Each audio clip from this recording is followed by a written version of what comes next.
Dalam keterangan persnya kepada wartawan, Kepala BNN Kabupaten Musirawas Hendra Amur menjelaskan, penangkapan kurir pengedar narkoba antar provinsi ini hasil dari kegiatan razia tim gabungan yang dilakukan di Jalan Lintas Sumatera di wilayah Kecamatan STL Ulu, Trawas, Kabupaten Musirawas.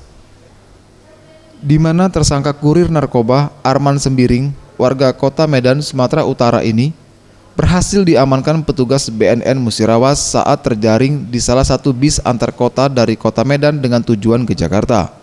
Barang bukti yang diamankan petugas berupa 500 pil ekstasi yang disimpan tersangka di bawah jok tempat duduknya bersama uang tunai Rp400.000 dan 3 unit handphone. Dari 500 butir pil ekstasi berwarna pink yang diamankan petugas ditaksir senilai Rp150 juta. Berdasarkan dari pengakuan tersangka, barang haram tersebut berasal dari Aceh dan rencananya akan diedarkan di wilayah Kabupaten Musirawas dengan upah sebagai kurir sebesar Rp3 juta.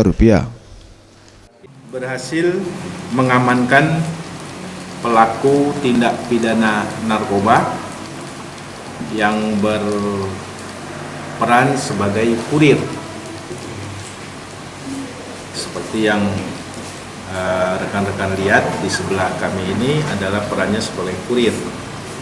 Nah, menurut keterangan yang bersangkutan bahwa barang ini berasal dari Aceh, kemudian diantar ke Medan dan diterima oleh TSK inisial AS, lalu dibawa ke wilayah hukum BNNK Musirawas. Yang diamankan berupa 500 butir pil warna merah muda berlogo S, diduga narkotika jenis ekstasi. Dengan ditangkapnya kurir narkoba antar provinsi ini, BNN Musirawas akan melakukan pengembangan jaringan antar provinsi yang diduga telah masuk ke wilayah Musirawas yang masih dikendalikan oleh seseorang di dalam lapas narkotika Musirawas. Tim Liputan Sriwijaya TV.